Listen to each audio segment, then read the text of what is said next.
Welcome to my channel Naidu గారి ఇంటి భోజనం. Today's recipe chicken popcorn or popcorn chicken అని కూడా అంటారండి. చాలా క్రిస్పీగా వస్తాయి, ట్రై చేయండి. ఇక్కడ నేను బోన్లెస్ బ్రెస్ట్ పీస్ చికెన్ ఉంటుంది కదా, దాన్ని చిన్న చిన్న ముక్కలుగా కట్ చేసుకున్నాను చాపింగ్ బోర్డ్ మీద. ఇప్పుడు ఇక్కడ కావాల్సిన ఇంగ్రీడియంట్స్ చూద్దాము. చాలా తక్కువ ఇంగ్రీడియంట్స్ అండి, పెద్దగా దీనికి హడావిడి ఏమి ఉండదు. సో ఇక్కడ కారము, ginger garlic paste, cold water, ఒక సీవరు అండ్ సాల్ట్, చికెన్ ముక్కలు అండ్ ఆరిగానో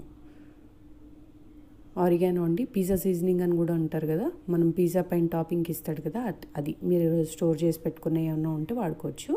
ఒక ప్యాకెట్ అయితే సరిపోతుంది. సో ఇక్కడ నేను చూసారు కదా, ఆ చికెన్ క్వాంటిటీ ఒక 1/2 kg మీద ఎక్కువ ఉంటుంది.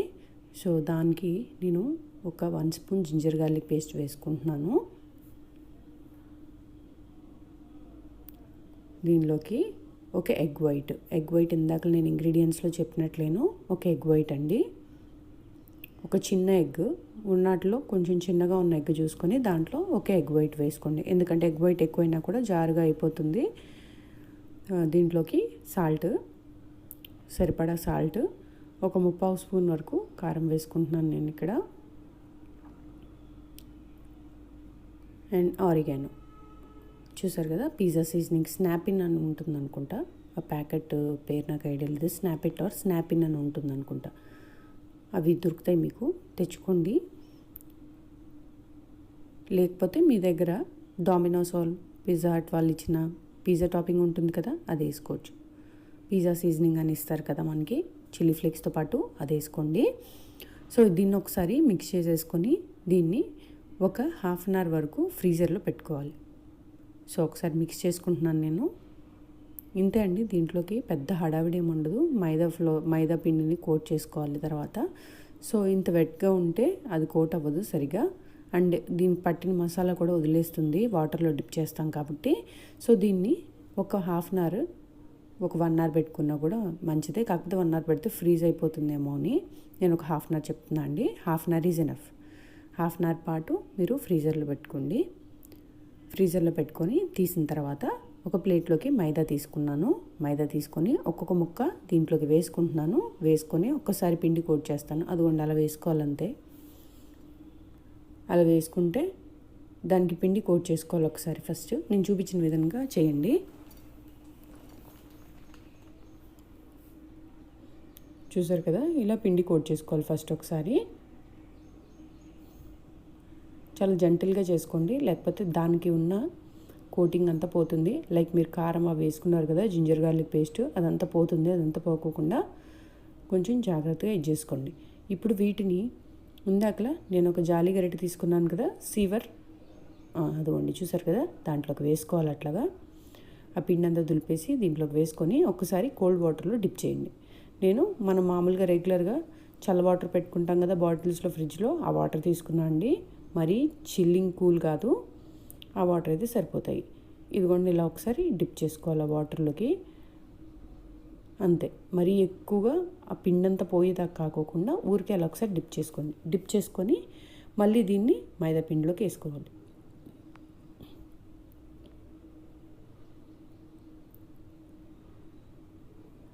చూసారు కదా, ఇలా మైదా పిండిలోకి వేసుకొని మళ్ళీ ఆ పిండిని కోట్ చేసుకోవాలి.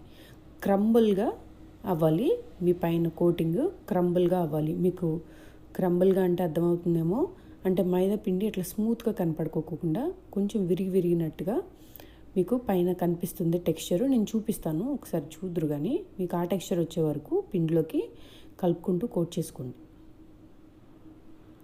ఇక్కడ కోటింగ్లోనే ఉంటుందండి, మైదా పిండి కోట్ చేసుకునే దాంట్లోనే మీకు ఆ క్రిస్పీనెస్, క్రంచీనెస్ వస్తుంది పాప్కార్న్ చికెన్కి. సో చాలా సింపుల్ అండ్ ఈజీ రెసిపీ అండి. నేను ఇక్కడ ఫుడ్ కలర్ ఏమీ యాడ్ చేసుకోలేదు. ఫుడ్ కలర్ యాడ్ చేసుకుంటే ఇంకా రెడ్డిష్ కలర్ లాగా వస్తుంది. ఇదిగోండి చూసారు కదా, ఒక క్రంబుల్గా రావాలి. అదిగోండి టెక్స్చర్ చూసారు ఎలా ఉందో పైన. సో ఇలా కోట్ చేసుకోవాలి. ఇలా కోట్ చేసుకున్నాక దీన్ని ఆ పిండి, ఎక్సెస్ పిండిని దులిపేసుకొని హాట్ ఆయిల్లోకి వేసుకోవాలి. ఇవన్నీ చూసారు కదా, క్రంబుల్గా కొంచెం ఈ టెక్స్చర్ వచ్చే వరకు మీరు వేసుకోవాలి, పిండిని కలుపుకోవాలి, లేకపోతే మీకు క్రంచినెస్ రాదు. చూసారు కదా. సో ఇక్కడ నాకు ఆయిల్ వేడయింది. ఆయిల్ వేడయ్యాక మీడియం ఫ్లేమ్లో పెట్టుకొని నేను ఒక్కొక్కటి విడివిడిగా వేసుకుంటున్నాను.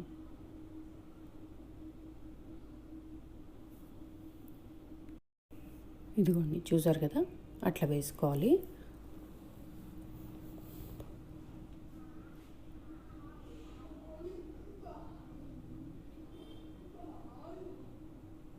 చూసారు కదా. మీడియం ఫ్లేమ్ పెట్టుకోండి. మీడియం ఫ్లేమ్ పెట్టుకొని జెంటల్గా కలుపుకోండి, ఎందుకంటే స్టార్టింగ్లో ఆ పిండి ఊడిపోయే ఛాన్స్ ఉంటుంది. సో ఒక్కసారి జెంటల్గా కలుపుకోండి. జస్ట్ ఆ పైన ఉన్న ఆయిల్ పిండి కూడా ఆయిల్లో తడిచేటట్టుగా కలుపుకుంటున్నాను అంతే. సో దీన్ని గోల్డెన్ బ్రౌన్ కలర్ వచ్చే వరకు మధ్య మధ్యలో కలుపుకుంటూ వేపుకోండి. మీడియం హై ఫ్లేమ్ అండి, సిమ్లో కాదు, మీడియం హై ఫ్లేమ్ ఉండాలి. ఎందుకంటే సిమ్లో పెడితే ఆయిల్ పీల్ చేస్తాయి, మీరు తర్వాత నన్ను తిట్టుకోవద్దు. చూసారు కదా, ఒక వాయి వరకు వేసుకున్నాను నేను. దీన్ని జెంటల్గా కలుపుకోండి. ఎందుకంటే చూసారు కదా, అది ఒకవేళ పిచ్చి పిచ్చిగా కలిపారనుకోండి మీరు, ఆ పిండి అంతా ఊడిపోద్ది. ఇంకా నాకు కొంచెం పడుతుంది అనిపించి ఇంకొక 2-3 వేసుకుంటున్నాను నేను, ఒక వాయి ఫుల్గా. సో చూసారు కదా, ఇలాగ వేసుకోవాలండి. మీరు పాప్కార్న్ చికెన్ బయట తెచ్చుకుంటారు కదా, సేమ్ ఇలాగే చేస్తారు. కాకపోతే దాంట్లో వాళ్ళు పైన టాపింగ్స్ వేస్తారు, పెరి పెరి మసాలా అని, లైక్ ఇంకేదన్నా వాళ్ళ దగ్గర డ్రై మసాలాస్ ఉంటాయి, ఆ డ్రై మసాలాస్ కూడా టాప్ చేస్తారు. సో మీరు కూడా వేసుకోవచ్చు. పెరి పెరి మసాలా మీకు బయట స్టోర్స్లో అవైలబుల్గా ఉంటుంది, తెచ్చుకొని కొంచెం జస్ట్ ఫ్రై చేసేసిన తర్వాత వెంటనే మీరు పేపర్ టవల్లోకి ఎప్పుడైతే తీస్తారో అప్పుడు వెంటనే దాని మీద పెరి పెరి మసాలా స్ప్రింకిల్ చేసుకోవాలి. ఆ వేడికి అతుక్కుంటుందండి, అలా కూడా బాగుంటుంది. మంచిగా కెచప్తో తిని చూడండి, చాలా టేస్టీగా ఉంటాయి, చాలా క్రంచీగా కూడా ఉంటాయి. చాలా క్విక్గా కూడా చేసుకోవచ్చండి. మీ దగ్గర చికెన్ తెచ్చుకున్నప్పుడు మన పీచు ముక్కలు ఉంటాయి కదా, మీకు ఐడియా ఉంటుందా, దాన్ని ఏమంటారు, గట్టి ముక్కలు ఆరెల్స్ బ్రెస్ట్ పీస్లు అట్లా అంటారు కదా, వాటిని అవి చిన్న చిన్న ముక్కలుగా కట్ చేసుకోండి. పిల్లలకు కూడా ఇచ్చుకోవచ్చు. దీంట్లో ఏమీ పెద్దగా ఘాటుగా ఉండే ఏమీ వేయలేదు కదా మనము. చాలా ఈజీ అండ్ సింపుల్గా చేసుకొని దీన్ని స్నాక్ బాక్స్లో పెట్టచ్చు పిల్లలకి. చాలా పర్ఫెక్ట్గా కుక్ అవుతుంది చికెన్, టెండర్గా అండ్ జ్యూసీగా ఉంటుంది లోపల చికెన్. అవుటర్ లేయర్స్ ఏమో చక్కగా క్రంచీగా వస్తాయండి. గోల్డెన్ బ్రౌన్ కలర్ వరకు వేపుకోవాలి.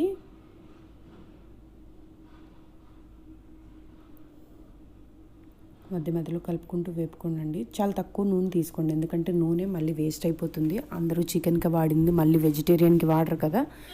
సో తక్కువ నూనె తీసుకోండి. తక్కువ నూనె తీసుకొని తక్కువ బ్యాచెస్ వేసుకోండి, సో దట్ మీకు ఆయిల్ వేస్ట్ అవ్వదు.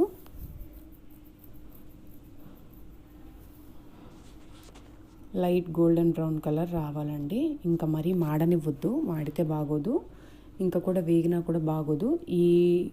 ఈ స్టేజ్ వరకు సరిపోతుంది, ఎందుకంటే ఇంకా వేగితే మరి ఆ పైన అవుటర్ లేయర్ అంతా బ్రౌన్గా అయిపోతుందండి, అట్లా బాగోదు, రుచిగా ఉండదు. సో ఇలా ఆయిల్ డ్రైన్ చేసేసుకొని పేపర్ టవల్లోకి తీసుకోండి. ఎక్సెస్ ఆయిల్ ఏమన్నా ఉంటే పోతుంది. సో చాలా ఈజీ అండ్ సింపుల్ రెసిపీ అండి, పిల్లలకి ఈజీగా చేసి పెట్టచ్చు. నార్మల్ ఈవినింగ్ స్నాక్ లాగా మనమైనా చేసుకోవచ్చు. ఎప్పుడు బజ్జీలే వేసుకుంటాం కదా, బజ్జీలు పకోడీ చేసుకుంటాం. సో ఒకసారి ఇలా కూడా ట్రై చేయండి, నాన్ వెజ్ స్నాక్ కింద ఈజీగా ఉంటుంది. అండ్ ఇదేలాగా ఇంకా చాలా రకాలు చేసుకోవచ్చండి, నేను చూపిస్తాను చిన్న చిన్న స్నాక్స్. మా బాబు అయితే చాలా ఇష్టంగా తిన్నాడు. వాడు హీజ్ జస్ట్ 4 years old. వాడికి 4 years old బాబు అండి. ఇట్లా కారంగా ఉంటుంది అట్లా అని అనుకోవద్దు, వాడు చాలా చక్కగా తిన్నాడు. సో మీరు కూడా మీ పిల్లలకి పెట్టుకోవచ్చు. అండ్ పెద్దోళ్ళకి కావాలనంటే పైనుంచి పెరి పెరి మసాలా అట్లా వేసుకోండి, కొంచెం కారం ఎక్కువ ఉంటుంది. ఆరెల్స్ చిల్లీ ఫ్లేక్స్ అయినా జల్లుకోవచ్చు. చూసారు కదా ఎంత చక్కగా వచ్చిందో పాప్కార్న్ చికెన్, చాలా క్రంచీగా వస్తాయి. Please do subscribe, like and share my videos. Thanks for watching. Enjoy your snack.